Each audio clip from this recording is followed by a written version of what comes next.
Greetings, one and all, and a very special greetings, and thank you to my way too awesome Patreon supporters, John Borg, James Givens, and Bradley Amiel Julian. Thank you for supporting me and this completely stupid thing I enjoy doing. If you would like to become a Patreon, please check out the information in the video description below, and without further ado or shameless begging, let's begin. I'm on a journey. A spiritual journey, if you will. A journey of discovery. For you see, I have never witnessed the glory, the art, the experience, nay, the life-altering majesty of the Fast and the Furious. Last month, I watched The Fast and the Furious for the first time, and today, I shall give you my thoughts on the next chapter of this dramatic tour de force, appropriately titled, Too Fast, Too Furious. Too Fast and Too Furious for what, though? It seemed like they had an appropriate amount of Fast and Furious and no surplus of it whatsoever. If they were Too Fast and Too Furious, the movie would have been over in like 15 minutes because they would have easily outraced and beaten up the bad guys. It's not Too Fast or Too Furious at all. Liars.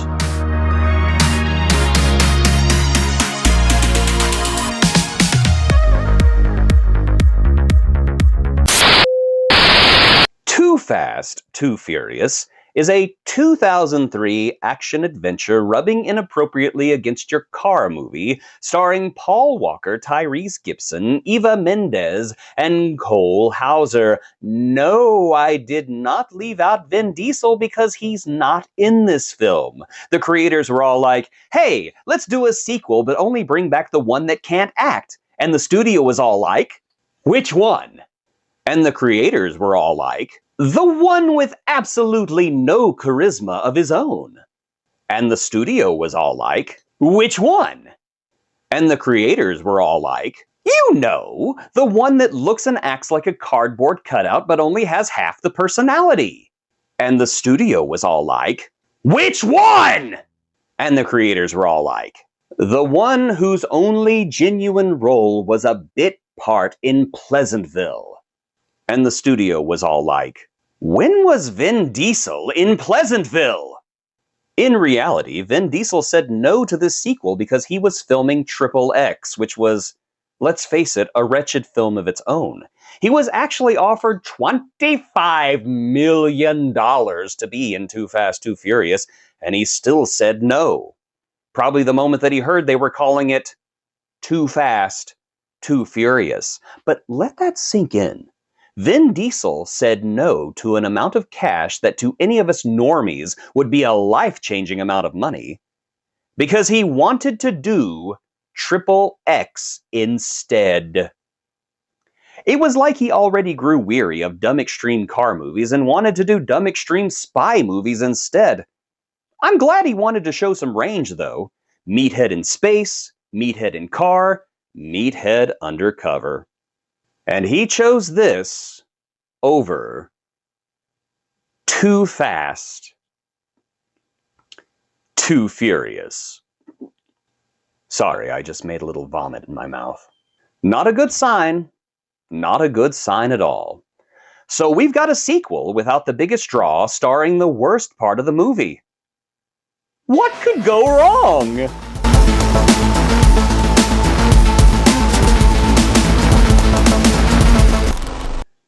The movie opens up with, appropriately enough, a street race. And after a weird title sequence that made me wonder if I was having a stroke, the film breaks the news gently that you are indeed watching Too Fast, Too Furious.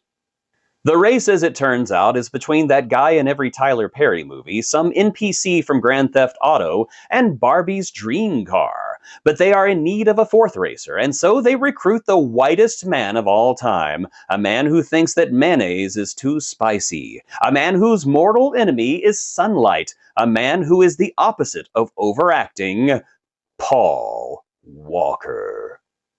You know, I'll give the movie this. It's colorful, delightfully so. This is about the time that directors started to use computers to desaturate entire movies for reasons. I don't know. I guess color is for pansies, I suppose. So I enjoy the bright colors. I enjoy it a lot. Until the Barbie movie came along, I started to forget some of these colors existed. Paul Walker arrives, once again playing Benny O'Connor, and the race is on. Yes, I am aware that Paul Walker left this world in a tragic accident, and if it were up to me, that wouldn't have happened. But he left us with the gift of a dozen bad performances, and it would be an insult to his memory not to make fun of them.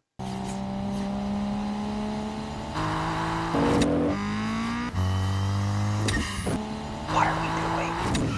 The race begins, and the first thing that I've noticed so far is that the racing scenes are a huge step down from the first movie. It's less visceral and more green screeny, making it look ridiculously fake, like a video game cutscene, and I'm not even talking current generation, I'm talking PS3 at best. Y'all see that?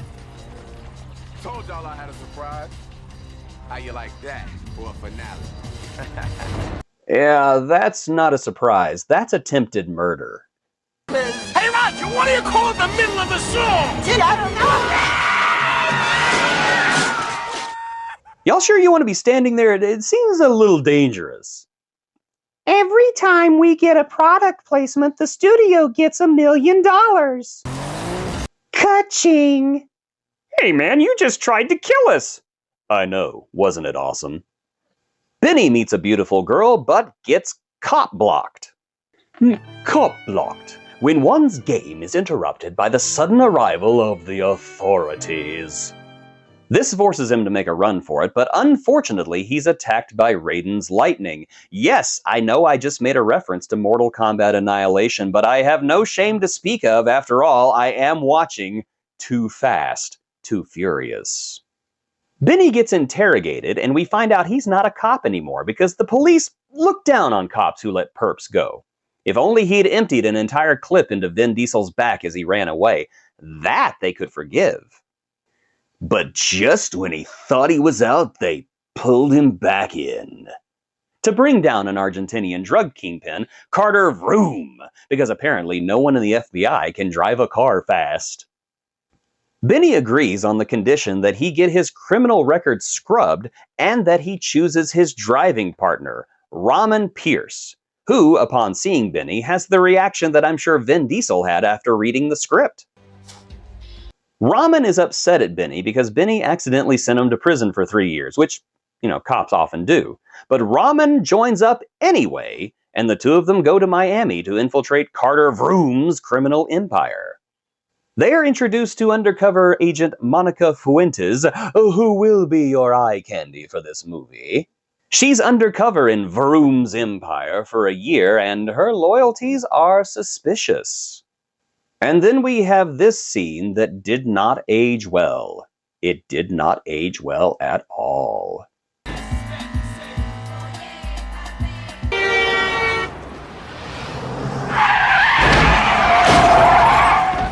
The dynamic duo are introduced to Carter Vroom, the big bad of the movie, with all of the stage presence of a guy named Carter. Is it me, or is this the least Argentinian drug lord we've ever seen? This quote-unquote Argentinian sends Benny and Ramen and a bunch of other hired thugs on a race to retrieve a package from an impounded Ferrari. And let me just say, this chase is so much better than the first one. Less green screen, less CGI, and a lot more practical awesomeness. I mean, look at this!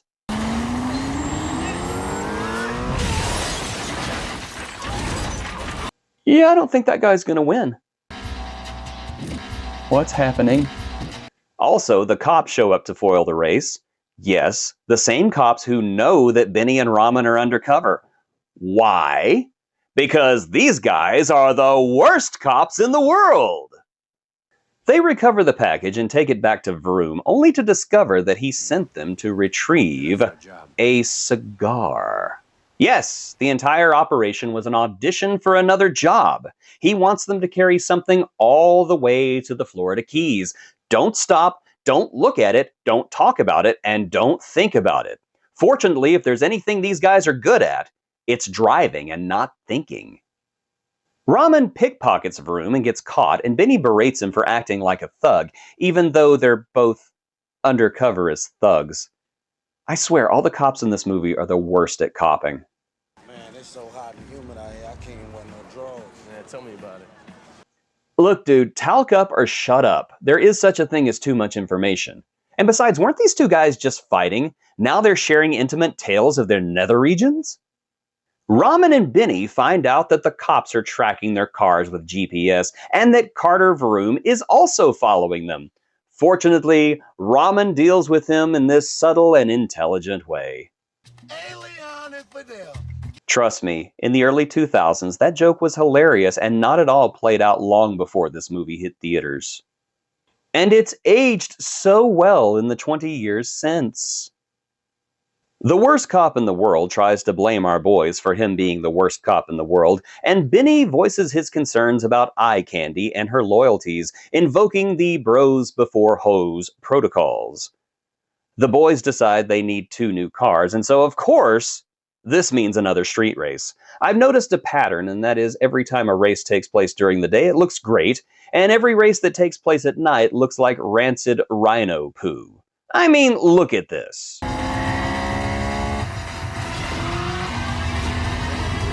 This looks like it was a cutscene from the Too Fast, Too Furious video game.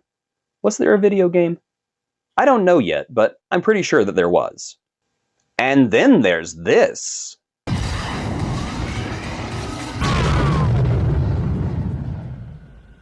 What the hell was that?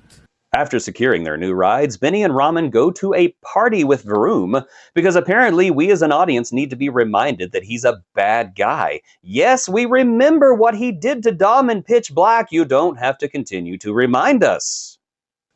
Vroom tortures a detective on his payroll with the old Game of Thrones rat torture, which we know isn't going to pay off because this movie is only PG-13. Honestly, I'm more upset about what they did to the mistreated rat than I am that dirty cop. Oh, and because this movie thinks we're stupid and don't recognize that Vroom is the bad guy. You ever touch another man again, and I'll kill you. Thanks for clearing that up. Car fast, girl pretty. Eye Candy comes to Benny and tells him that Vroom is planning to kill him and Ramen after they make his run. You know, bad guy. However, when Vroom's thugs show up, they have to sneak her out, because Vroom's a bad guy. Remember? Despite knowing that the bad guy is planning to kill them, the world's worst cop refuses to call off the operation. Benny and Ramen decide to take the money and run, which, honestly, good for them. Ramen and Benny take time out to bro bond, and then the day of the run arrives. Please let it be during the day. Please let it be during the day. Please let it be during the day. Thank you. It turns out that the cargo is money, which is convenient for Benny and Ramen because what if it had been drugs? This is an Argentinian drug lord after all. Were these guys going to seriously run off with drugs and, I don't know, sell them for money? Is that what the heroes of a Fast and Furious movie would do? It's like Benny's plan revolved around dumb luck, which, given Fast and Furious logic, makes more sense than most of the plot does. It also occurs to me that this run would be a lot more simpler if they did not take souped-up race cars. Why not take a beat-up old station wagon or a 30-year-old Oldsmobile? Heck, don't hire drivers. Hire a single mom and her 3 kids for 1/10 of the money you promised the racers. Why does it have to be a chase? Would I make a good drug kingpin? I think I would make a good drug kingpin. The chase ensues, and it's okay, which is unfortunate because I feel like as far as action sequences go, we're ending with the weakest one. Benny's friends do a Harry Potter polyjuice potion so they can escape the cops who shouldn't even be there because the cops know about the run. Why are they chasing their own undercover agents? Again, why is this being made so complicated? Why are the cops trying to stop the cops from busting the bad guys? Not to fear, because the boys gave the world's worst cop in the world the slip, and Ramen ejects his evil chaperone like a bad habit. Before Benny can do the same to his special friend, he learns that the meeting point has been changed, which begs the question, what happened to them just taking the money and running? Did we just forget about that little plot morsel along the way? The North remembers. Meanwhile, the worst cops in the world move in on Vroom at the airport and, of course, blow it because, well, they're the worst cops in the world. Tragedy! Vroom has discovered that eye candy is a narc and orders Benny's execution. Better late than never, Ramen saves his friends, and the two of them rush to save eye candy from Vroom. He's the bad guy, remember? Forget Freddy versus Jason, Alien versus Predator, or Godzilla versus King Kong. It's time for car versus boat.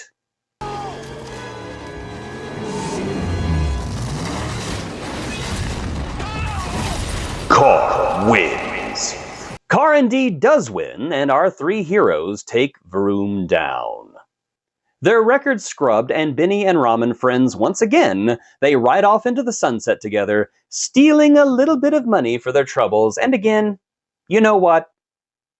Good for them. Good for them.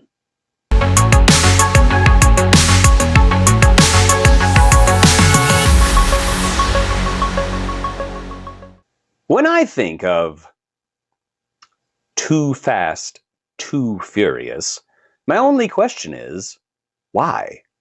Why was this movie necessary?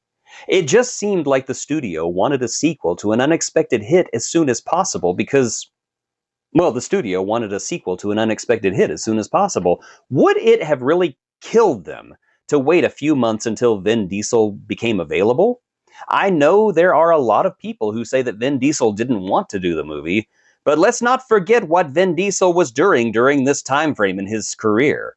The studio basically decided, hey, we want money, and we want it now, and we don't care what kind of product we turn out.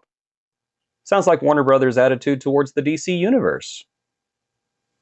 How did that work for them?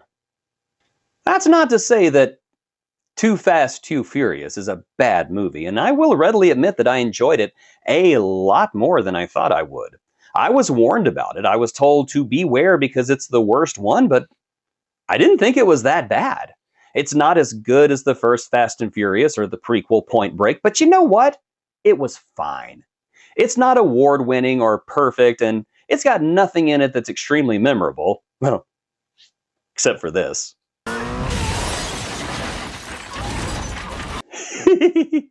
But it's fine. It's a movie that exists, and it movies just fine. If I have a solid criticism, it would be that this movie could have been an actual Fast and Furious movie, and not a Fast and movie. Because, come on, you know Dom is the Furious one. They could have waited. They could have negotiated, but they didn't care. That's just it. They didn't care. They had a hit movie they didn't understand and felt that they had to hit it again while the iron was hot. Paul Walker is expectedly terrible in this movie, displaying only a vestigial personality and the psychopathic trait of being smiling and carefree one minute and being serious as death in the next with only the lightest provocation. I'm really glad that they cast Tyrese Gibson as not Vin Diesel in this film because his over-the-top personality balances out the complete lack of personality from Walker. They're like a yin-yang of personality, one forever complementing and canceling out the other one. And then you have Cole Hauser, who is a black hole of personality. A man who plays the bad guy, yet has no presence, isn't intimidating, charming, dangerous, or even believably volatile. The best I can say about Hauser's performance in this movie is that he is present for all of his scenes. I don't know if they ever bring this character back, as they were threatening us with that at the end of the film, but I can't imagine it would do any future stories any favors. The car chases range from good to meh to, my god, this is bad. I can't believe they look this amateurish. What idiot directed this film? No way. Why? But yeah, this movie isn't that bad, and considering people were going out of their way to warn me about this one, I enjoyed it. It's not bad. It's not great, but as an action-adventure undercover cop movie goes, it's perfectly adequate, and although the plot didn't contain any twists or revelations on this purpose, I think we can all agree that the fact that this movie isn't bad is the biggest twist of all.